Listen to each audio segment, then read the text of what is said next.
Ini 5 tipe orang dalam perjalanan mereka menjadi kaya. Dan sebenarnya gue juga lumayan baru ngeh ya, cara konglomerasi dan orang-orang kaya di dunia puter uang mereka itu sebenarnya nggak kayak kita. Walaupun banyak di step 5 nanti banyak yang nggak bisa lakuin.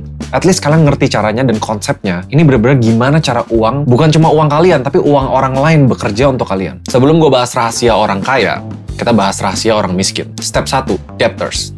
Jadi sebenarnya banyak orang di Indonesia yang roadmap-nya tuh kayak gini. Pengen sesuatu untuk kehidupan atau untuk jalan-jalan, mereka hutang. Di saat mereka hutang, mereka punya mobil misalnya. Mereka kerja mati-matian untuk lunasin hutang itu. Mereka pakai active income untuk hidup mereka. Udah punya mobil, mereka hutang lagi untuk rumah, KPR. Mereka hutang lagi untuk dana lain. Dan ini tuh sebenarnya bahaya banget. Banyak orang tuh yang kejar-kejaran active income untuk melunasin hutang. Bukan cuma di Indonesia, di luar negeri juga ada yang kayak gitu. Yang hidupnya paycheck to paycheck setiap bulan, kalau nggak ada income, mereka langsung koit demi punya barang-barang dalam hidup. Dan kalau misalnya kalian tarik balik ke journey di akhir hidupnya, ujung-ujungnya, yes punya barang, tapi back to zero. Hidupnya semuanya terlilit hutang. Dan hal yang paling jelek dari tipe ini, setiap barang atau pengeluaran yang kalian punya, kalian selalu bayar jauh lebih mahal. Kenapa? Ada namanya bunga. Selain tergerus inflasi, kalian selalu bayar bunga di setiap barang yang kalian punya. Resiko paling gedenya, kalau tiba-tiba nggak ada active income, bukan cuma go to zero, tapi kalian bisa go minus. Ngertiin konsep ini, dan hopefully kalian lebih better masuk ke step 2. Step 2, the savers. Yes, kalian sering dengar namanya nabung pangkal kaya. Realistisnya, nabung itu nggak bikin kaya. Apalagi kalau kalian spendingnya kayak gini. Ini lebih bagus ya. Orang mulai di karir mereka, dapat active income, aset mereka naik, cash mereka naik. Mereka mau beli mobil, dihabisin ke nol. Karena ya, gue udah susah-susah kerja ya, gue pengen beli sesuatu. Apa-apa, kerja lagi.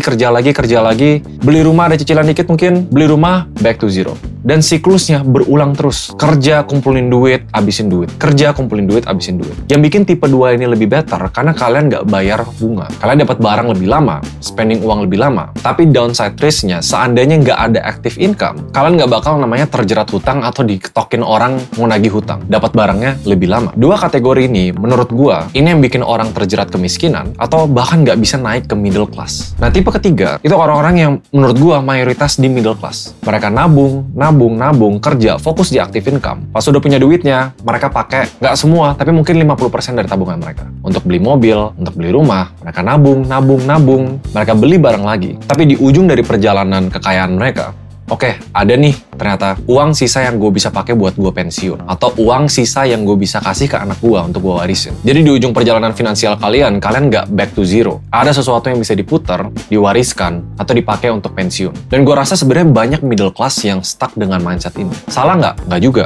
Karena ini emang first step orang untuk benar-benar maksimalin uang bekerja untuk mereka. Nabung itu financial habit yang paling foundational, yang mungkin nggak bikin kalian kaya, tapi setidaknya nggak bikin kalian miskin. Sekarang kita ngomong tentang middle upper class, yaitu tipe keempat. Kalian perjalanan nyari active income. Kalau di tipe sebelumnya, nabung, spending, lanjut nabung. Tapi di upper middle ini, kalian nabung, spending dibagi 2 sekarang. Satu emang untuk spending, satu emang untuk konsumtif, satu untuk produktif, atau namanya aset apresiatif. Ini bentuknya bisa investment, bisa beli properti, saham, surat berharga. Jadi sekarang chartnya ada 2 line. Satu yang emang tabungan kalian, satu kalian punya aset yang bakal naik terus. Kalau kalian tarik lagi financial chartnya ke belakang, karena kalian punya apresiatif aset dengan lifestyle yang sama, kalian bakal punya uang jauh lebih banyak di akhir dibanding cuma nabung doang dan spend dengan responsible. Nah, kalau pertanyaannya taruh aset kemana? Kalian harus pinter-pinter yang namanya portfolio management. Kenalin profil resiko masing-masing. Yang tadi kita bahas itu tipe keempat. Kalian punya active income, spend money responsibly, bisa menabung, tabungan bisa ditaruh ke aset apresiatif, dan mayoritas dari kalian yang nonton video ini, 90%,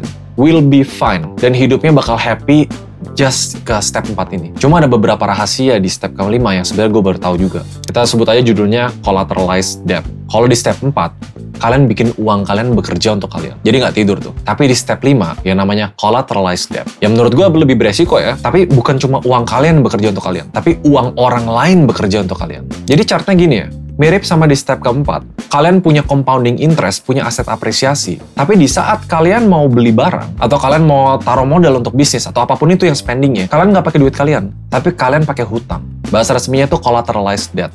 Karena analoginya gini ya, kalau kalian punya 1 miliar, di step ini, 1 miliar itu kalian keluarin 500 juta untuk beli mobil, 500 juta untuk diinvestasi, atau membeli aset. Nah, orang-orang kaya, biasa 1 miliar itu, semuanya dibeliin aset. Aset itu sebagai jaminan untuk hutang, hutangnya dipakai buat beli mobil.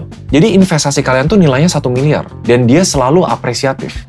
Walaupun teknik ini sebenarnya belum banyak dipakai sama mayoritas orang di Indo, tapi ternyata ini yang dipakai banyak orang di luar negeri. Chartnya kira-kira kayak gini. Kalau di tipe keempat, orang investasi kan naiknya pelan-pelan kayak gini. Ya jelas, karena setiap ada duit, uang investasinya tuh nggak full, karena kalian mau spending money. Yang di step kelima, collateralized debt, uang investasinya tuh full untuk membeli aset yang jadi jaminan hutang untuk kalian beli mobil, misalnya gitu. Tapi memang sebenarnya banyak banget hal sama detail yang harus dibahas dari sini. Aset yang apresiatif harus ngalahin bunga dari cicilan kalian sendiri itu. Dan kalau misalnya mulai expose dengan hutang, harus bisa diprediksi active income dan gimana cara bayar balik hutangnya. Mungkin detailnya bakal di video lain, dan menurut gue nggak perlu pusingin sampai di tahap 5 ini. Tapi ini basically, kalian punya duit, kalian bisa cari duit, kalian bisa manage duit, uang kalian bekerja untuk kalian, uang orang lain bekerja untuk kalian. Ini namanya kita bener-bener maksimalin capital gain kita. Semoga kalian ngerti konsepnya. Ini sesuatu yang baru juga gue bener-bener pahamin banget, yang sebenarnya gue bakal pakai di bisnis-bisnis gue ke depannya. Contohnya, kalau gue punya bisnis, gue mau stok inventory, gue tahu inventory-nya atau barangnya bakal habis dalam 3 bulan, gue bakal pakai hutang untuk stok barang itu. Biar uang gue di rekening bank itu bisa dipakai untuk hal produktif yang lain, misalnya spend more on marketing, beli mesin untuk produksinya lebih gede. Harusnya kalian kebayang lah. So, itu rahasia orang kaya yang nggak banyak orang tahu, dan juga rahasia orang miskin yang menurut gue harus jangan sampai kalian terjerat. Jangan kejar-kejaran, living paycheck to paycheck, active income, kejar-kejaran untuk melunasin hutang, itu jangan. Jangan habisin tabungan kalian untuk semua hal konsumtif, harus selalu punya aset apresiatif. Semoga ini video gampang untuk dimengerti, karena gue nggak terlalu banyak discuss ke finance detail yang banyak bahasa-bahasa ribet, and ya, bisa buka pikiran sedikit. Kalau ada pertanyaan, komen di bawah. I'll see you guys in the next video.